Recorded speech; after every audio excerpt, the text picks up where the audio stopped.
પરંતુ આપણે આ વર્ષની અંદર આમ તો એક બહુ સારો ટ્રેન્ડ એફઆઈઆઈસનો રહ્યો હતો, પરંતુ વૈભવજી છેલ્લા 3 મહિનાની અંદર આપણે જોયું કે એક સારી એવી વેચવાલી આવી.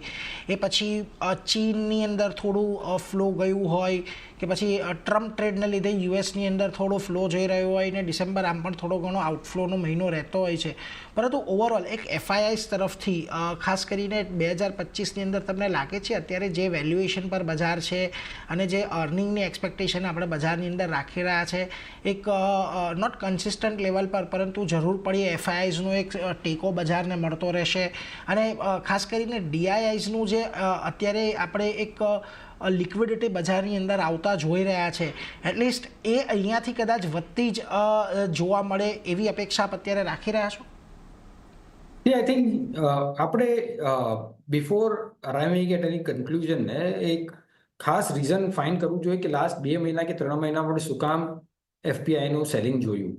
ફર્સ્ટ ઓફ ઓલ, જેમ તમે કહ્યું કે આઈ થિંક સપ્ટેમ્બર એન્ડમાં જ્યારે ચાઇનાનું સ્ટિમ્યુલસ આવ્યું હતું, તો ઘણા બધા ફંડ, જે રિજનલ ફંડ્સ હોય, ગ્લોબલ ફંડ્સ હોય, એ અંડરવેટ હતા ચાઇનામાં.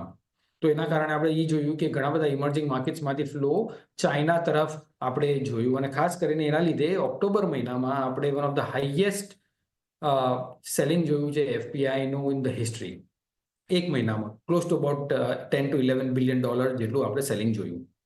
ના, એના પછી આપણે જ્યારે નવેમ્બરમાં આવ્યા, તો નવેમ્બરમાં આપણે યુએસનું ઇલેક્શન જોયું, એના રિઝલ્ટ્સ જોયા, અને એના લીધે આપણે એ પણ આકલન કર્યું કે અગર સમજો ફ્રોમ ન્યુઅર પ્રેસિડેન્ટ ટ્રમ્પ જ્યારે પ્રેસિડેન્સી લેશે ત્યારે 2 કે 3 મુખ્ય પહેલું હશે જે કોન્સન્ટ્રેટ કરવાની. ઘણી વખતે એના ઇલેક્શન રેલીઝમાં પણ કહ્યું હતું કે કોર્પોરેટ ટેક્સ જઈને એ કટ કરશે.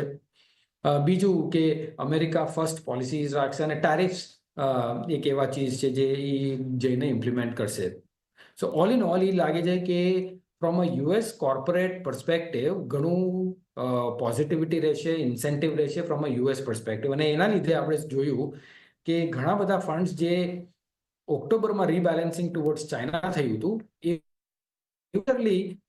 રીબેલેન્સિંગ ટુવર્ડ્સ યુએસ માર્કેટ થયું છે ઇન મંથ ઓફ નવેમ્બર, અને કન્ટિન્યુ પણ જોઈ રહ્યા છે આપણે ડિસેમ્બરમાં પણ, જે ઘણા ઇકોનોમીમાંથી ફ્લો આપણો જઈ રહ્યો છે બેક ટુ યુએસ, અને એના લીધે આપણે યુએસ ડોલરની સ્ટ્રેન્થ પણ જોઈ.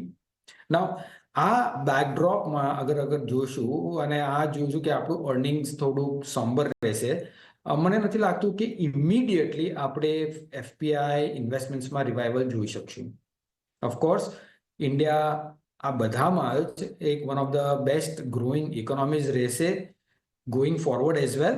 બટ જ્યારે આપણે અર્નિંગ્સ એક્સપેક્ટેશન્સ જોઈએ, જ્યારે નેટ રિટર્ન ઇન હેન્ડ જોઈએ પોસ્ટ ટેક્સ, અને જ્યારે જોઈએ કે આપણી પાસે બીજી ઓપોર્ચ્યુનિટી છે ફ્રોમ અ ગ્લોબલ પર્સપેક્ટિવ જ્યાં આપણે રિટર્ન મળી શકે, તો એના લીધે આપણે ટેમ્પરરી બેઝિસ ઉપર એફપીઆઈના ફ્લોમાં થોડીક સબડ્યુડ વાતાવરણ જોઈ શકશું.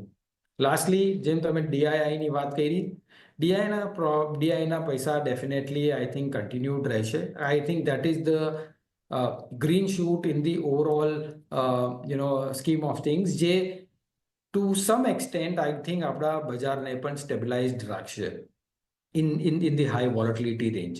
So of course DII નું પોઝિટિવિટી કન્ટિન્યુ રહેશે, FPI નું થોડુંક સબડ્યુડ રહેશે, at least in the first half of the year is what we believe.